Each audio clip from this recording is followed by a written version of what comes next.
Hi guys, welcome to TFA Files TV. We are back again with the latest gossip nyaya dziri kupisa dziri kutenderera pasocial media. A popular dancehall singer Enzo Ishall, real name Kudzanai, contested in the recent Zanupf primary elections and got only 7 votes out of 1,385 in Sunningdale.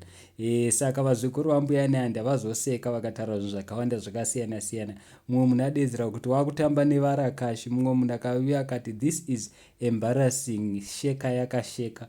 Mumwe munhu akati why only 7 votes amana, you guys should be serious. Mumwe munhu akati kana hama dzemukadzi hadzina kumuvhotera. Mumwe munhu akati wakanda chira pasipo. Mumwe munhu akati politics hadzipindwe netunjiva semunhu akuita too for happy. Mumwe munhu akati vanhu vekuSunningdale vari very correct, jealous down sure. Enzo ndipo paanga achagadzira migwagwa, zvibhorani, nharaunda iye akatadza kugadzira album zvaro. Mumwe munhu akati siki bo oh no. Mumwe munhu akati chira chatadza kubata hove. Mumwe munhu akati aiti zvinoenda nepi. Mumwe munhu akati Enzo ane dzungu. Mumwe munhu akati isu masapota eMan United tanga tatozvikanganwawo zvekurohwa 7 neLiverpool. Enzo unodirei kutsimbirira maronda. Mumwe munhu akauya akati akamama Enzo. Mumwe munhu akati akanda chira pasipo. Mumwe munhu akauya akati agent 007 James mahare.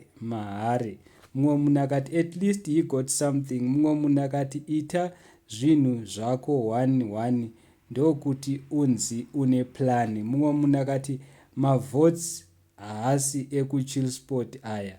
Mumwe munhu akauya akati many people out there are now taking politics for a ride.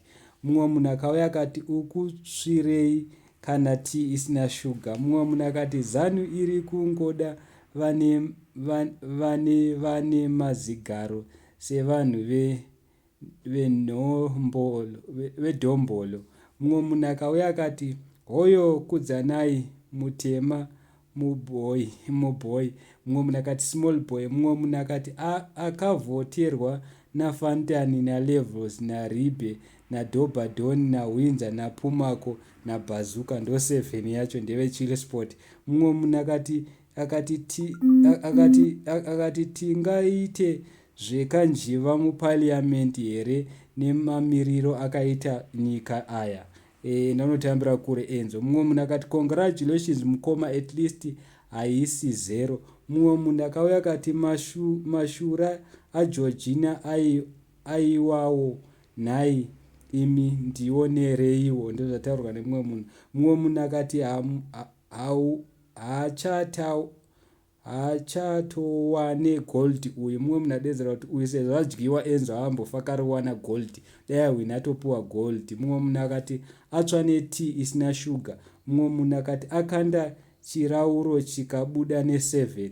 Mumwe munhu akati anga aiinspirewa naSandra Ndebele musamuseke. Mumwe munhu akauya akati akashandisa zita risingazikanwe pamwe dai akashandisa Enzo Ishall akahwina. Mumwe munhu akati election haizi malyric. Mumwe munhu akati apotsa. So guys, ndo nyaya ngatauya nayo. Enzo Ishall anga chicontesta kuSunningdale, asi problem vanhu vachema nekuti sezvo akashandisa zita rake rinonzi Kudzanai ndosekera vanhu vasina kunyatso understand. Vamwe vanhu vakadedzera kuti 7 yawana iyi ndiyechill sport, ndivana Fantani naLevels nanaBazuka. So guys, please comment down mutiudze kuti chii chaita kuti Enzo Ishall adzikiwe. Izita here kana kuti vanhu vaona kuti hapana zvinobuda apa naye anenge atoda kudya gold. So guys, please ndachikokumbira kuti mutisapotewo, mutidoneterewo nemasuper chats. Muri kuona kana tichiita malive mukatarisa pane kasign keDollar munongopressa ipapo mungotidoneterawo kuitira kuti tinge tichikupai content time after time. Thank you so much for your support. It means a lot. I'm out.